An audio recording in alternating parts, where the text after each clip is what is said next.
Hey, hey, welcome back. So today is day 18, and I am excited that you're here. I'm trying not to say the word excited, actually. Um, I'm surprised now that I'm thinking about it. Excited isn't one of the words on the list. It should have been. I say it enough. Um, but today is a big day. I have a lot of stuff to cover in this concept of creativity, but I want to pause before that we do that because creativity marks a turning point in the rest of the C's. So, along the journey of the seven C's that kind of outline my 30-day journey to 30, we started with character because that is the foundation. We have to start with who you are, what you want, how you work, what your brilliance is. Like, we have to start base level. Who are you? And then we move into curiosity because curiosity unlocks the thinking to explore all the other C's and explore your character. So we start with who you are. We open up curiosity so that we can start looking at the world a little bit differently. So we can kind of put on this specific set of sunglasses. I was going to say like hat, but like sunglasses would be cooler. Like put on your curiosity glasses, whatever they look like, so that we can start examining the world in a different way. We move from, I should have these memorized. We move from curiosity to connection because you really don't want to do this journey alone. You really do want to start connecting your character to your curiosity and seeing where they intersect. And you want to start opening up to other people and making those important connections. You want to start connecting pieces from your past and how they show up in your future. You need connection to make all of this work. And then we move into courage. And like I said before, courage is in the dead center because it is most important to all of the C's. So it's almost like you could do a figure eight, right? So you start with character, curiosity, courage, and then creativity, and then the other ones. And so you'll always go back to courage. Courage is in the middle for a very important reason. And you need courage so that you can shake off the things that you've discovered about your character that you want to move, change, adjust, or embrace, as we talked about with your shadow. We need courage so that we can look backwards and find the things that we're curious about, attach them to courage so that we can move them forward.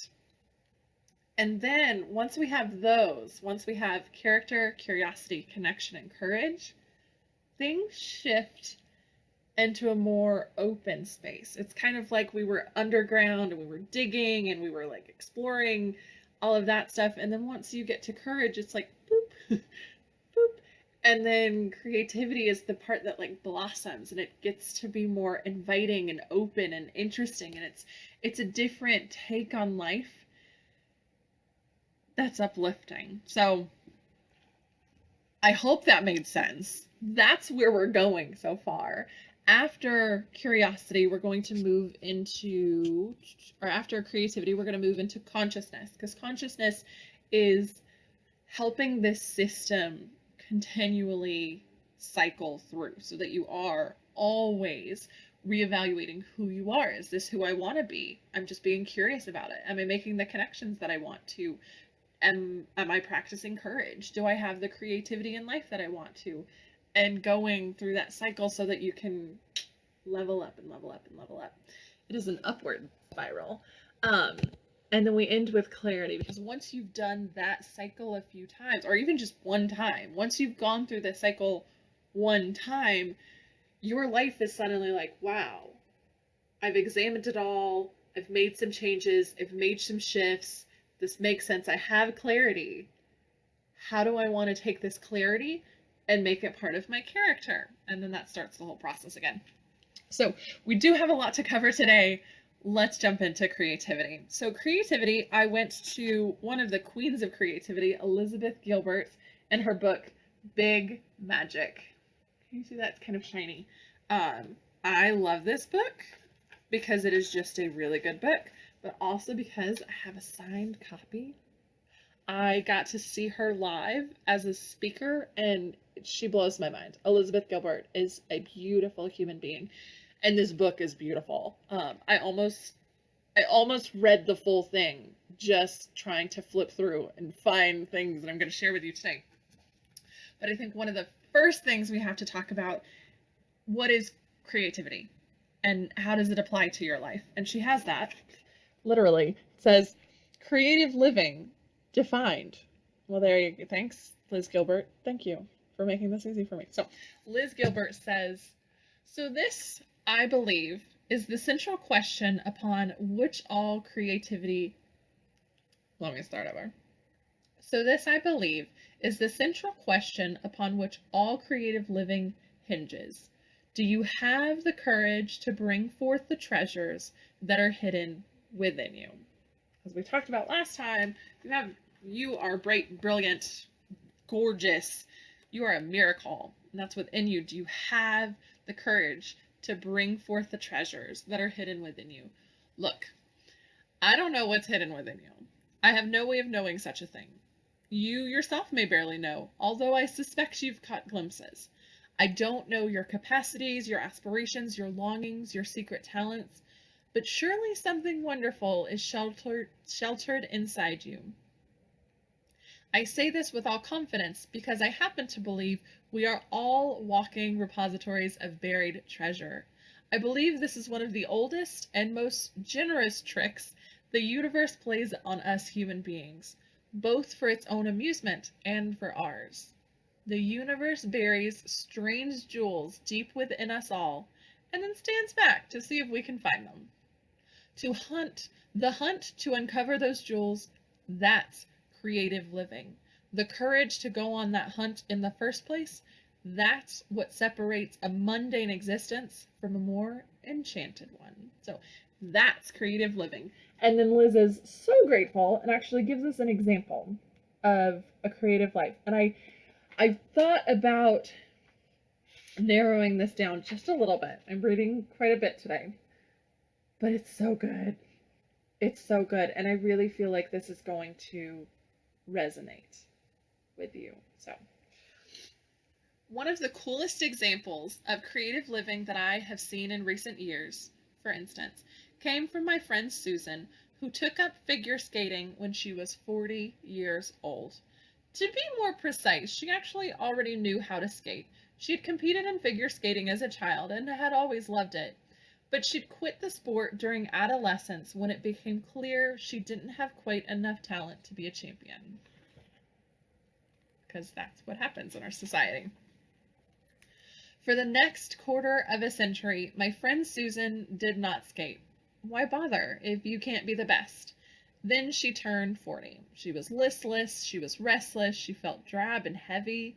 She did a little soul searching the way one does on the big birthdays. As we go through my 30-day journey to 30. She asked herself when was the last time she'd truly felt light, joyous, and yes, creative in her own skin. To her shock, she realized that it had been decades since she felt that way. In fact, the last time she'd experienced such feelings had been as a teenager, back when she was still figure skating. She was appalled to discover that she had denied herself this life-affirming pursuit for so long, and she was curious to see if she still loved it. So she followed her curiosity. She bought a pair of skates, found a rink, hired a coach. She ignored the voice within her that told her she was being self-indulgent and preposterous to do such crazy thing. She tamped down her feelings of extreme self-consciousness at being the only middle-aged woman on the ice with all those tiny, feathery 9-year-old girls. I can't imagine that feeling. She just did it. 3 mornings a week, Susan awoke before dawn, and in the groggy hour before her demanding day job began, she skated, and she skated, and skated, and skated.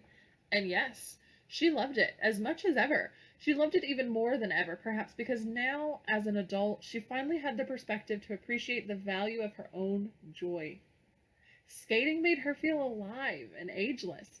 She stopped feeling like she was nothing more than a consumer, nothing more than the sum of her daily obligations and duties.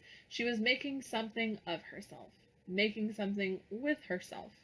It was a revolution, a literal revolution as she spun to life again on the ice, revolution upon revolution upon revolution.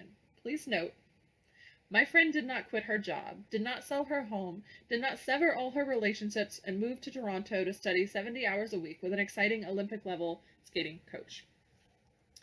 And no, this story does not end with her winning any championship medals.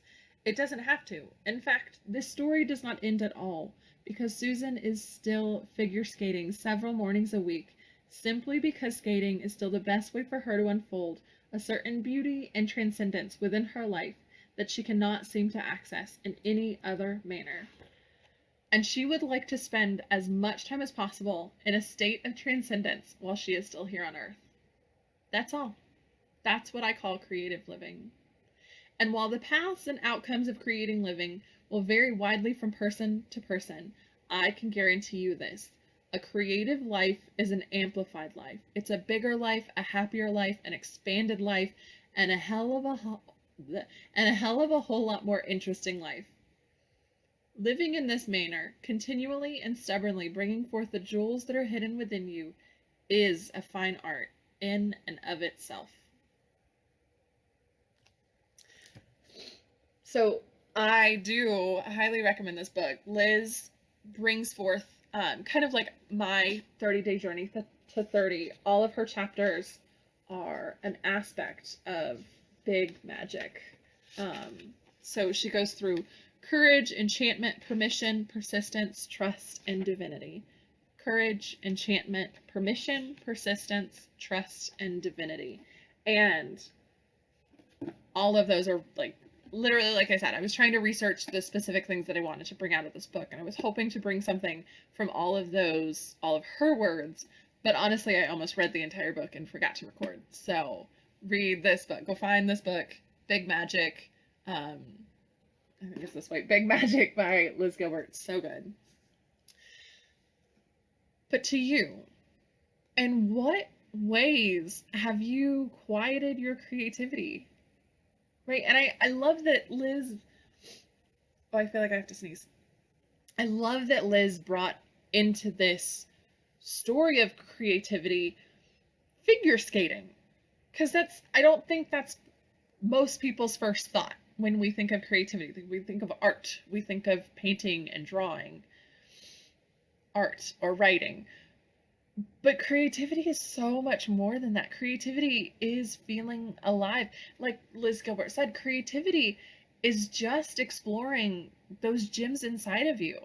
It's finding your hidden treasures. It's finding the things that light you up, that make you feel weightless and ageless and uplifted and excited. Creativity are all of the ways that make you feel like you're living your most authentic, abundant, brilliant life.